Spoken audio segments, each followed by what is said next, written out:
Hello and welcome to Transfer Hub. And have I got a little special Transfer Hub for you today? Aston Villa and Unai Emery are targeting Iñaki Williams from Bilbao. But you will know that it's not the Williams that Luke Robinson wants. Luke Robinson is a long-standing admirer of Nico Williams, the younger brother of Iñaki Williams. So, how my brain works is that Unai and Monchi have clocked up an absolute master plan to get Nico Williams to Aston Villa. We know players from the Basque region are very loyal and very difficult to entice away from their clubs. And Iñaki Williams has played his whole career at Bilbao.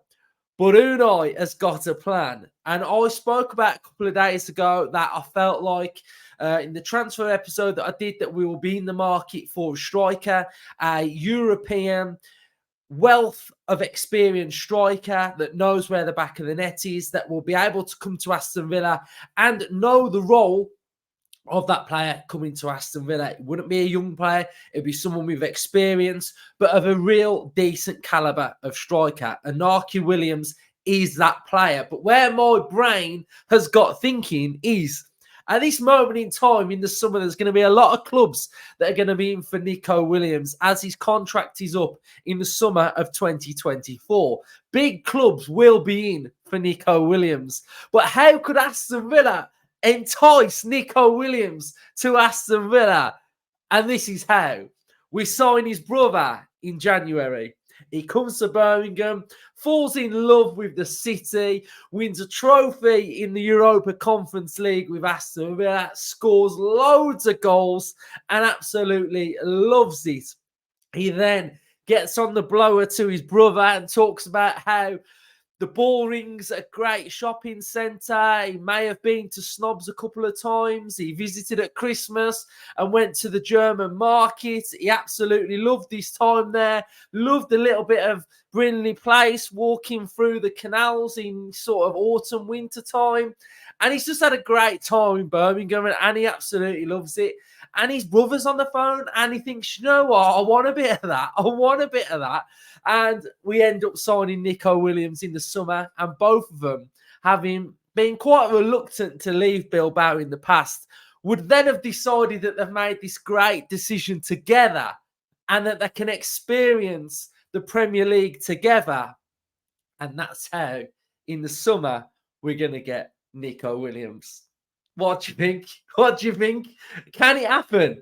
That's how my brains worked as soon as I've seen that rumour drop. But we are rumoured to be in for Iñaki Williams. So the source is coming from Team Talk. Aston Villa have identified Iñaki Williams from Athletic Club as a potential target for the January window to replace another of their attackers. A report has claimed, unsurprisingly, Ollie Watkins is Aston Villa's top scorer so far with 11 goals in all competitions. Then we're going to talk about Louise and Bailey. Some believe Unai Emery would benefit from having another reliable goal scorer amongst his ranks, which has turned into speculation Aston Villa could be in for Williams in January. Williams has spent his entire career at Athletic Club, for whom he has 91 goals and 395 appearances. Originally developing as a winger who's become someone who can operate as a centre-forward too, he also has 55 assists to his name for the Bilbao outfit. So that is where the rumour is coming from. If we have a look at Iñaki Williams, 29 years of age, an attacking rating of 71. So far this season, he has a SOFA score rating of 7.45, which is well above the 7 mark that I go for. You can see predominantly down that right-hand side, an area that could work for Aston Villa as well, whether he's playing out wide or in that Diaby role or vice versa. Plenty of options on that right-hand side. He's played 11 games this season. He played 13, and he started 13, 88 minutes per game, 5 goals. He has got a goal conversion of 14%. If we have a look at the assists, we've got 3 assists so far. We've got 74% passing accuracy, 77 in his own half, and 85 in the opposition half. Let's have a look at dribbling.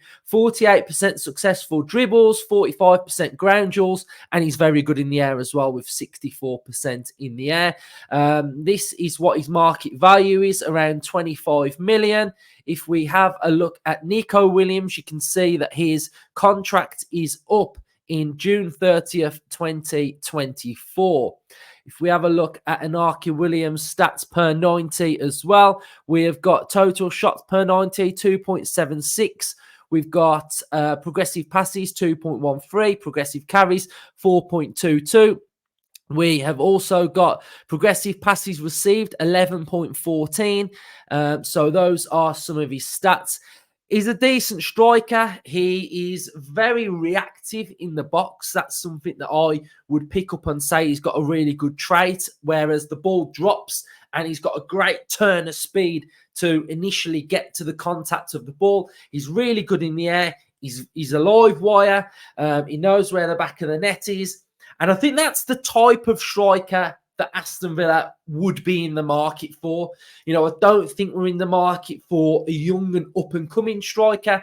I think it would be somebody around, like I mentioned, Gerard Moreno, Iñaki Williams, a wealth of experience, because we kind of don't know where we're going to be in January.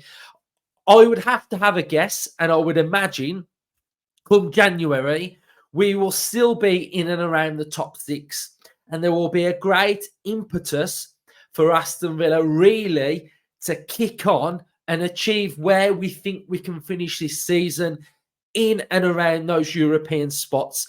And like any team in January, to have a signing come in gives the whole squad a massive, massive lift. So I think it ties in with where I'm at. And that's why I wanted to make this video, because I made the video, I think it was last week, about areas and strikers and what we could potentially want and need. And then I think this rumour's just come in, and I've just had a bit of fun with it, to be fair. I just saw it and I saw Williams and I thought, you guys know that I absolutely love Iñaki Williams. So I just had to just jump on and make this episode. But no, I am being serious in the sense of the striker. I think it's an area that we are going to be looking in.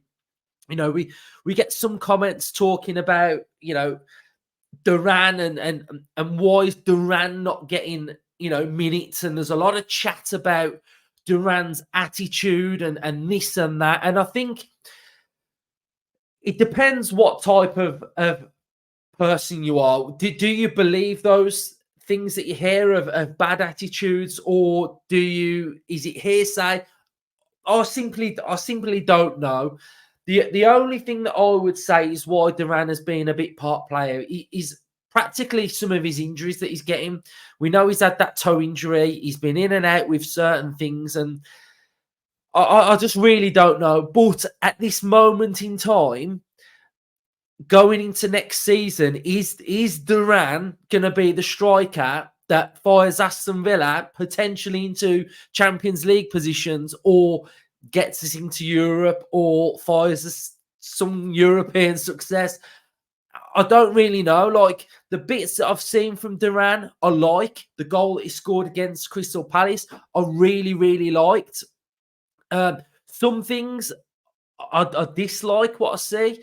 And I go back to the Zrinski Mostar game, first half. There was one moment that sticks in my mind, and there was a run from Duran, who Duran ran from inside to outside. The pass didn't come to him, and there was arms in the air, and there was moaning, and there was throwing his arms like this. And it's really unnecessary, because, okay, the ball's not gone to you, but it's not the end of the world. The game was 0-0. Relax, chill out. And at that game, that was the one when Unai Emery was in the change room and didn't come out till about the 50th minute. And then it all came out about Duran. So I don't know, but that type of thing is, I don't think the manager would like seeing stuff like that on the pitch. So I don't know. I just don't know. I think there's some things I've liked. There's some things that I haven't liked. And if I had to give Duran any advice, it would be to trust Emery and be patient. You're 19 years of age. You've got to be patient. Your time will come, and when your opportunities come, you have to take your opportunities, because there's a player in Ollie Watkins who is scoring goals, who is assisting goals, and who's the third best striker in behind Kane and Haaland. So that shows how good of a job Ollie Watkins is doing leading the line for Aston Villa. So for any player to dislodge Ollie Watkins, it's going to take massive amounts in form, or it's going to take something that I don't want to mention. So I think that's just where we are with the striker. But if we had an experienced striker that comes off the bench, you know what you're getting, knows where the back of the net is, and it will see us through a moment. And I think that's quite important. So hopefully you've enjoyed this episode. We've got the match preview for Spurs out tomorrow, and then all of our match content is going to start. So if you've enjoyed this episode, hit a like, subscribe to the channel. Up the Villa.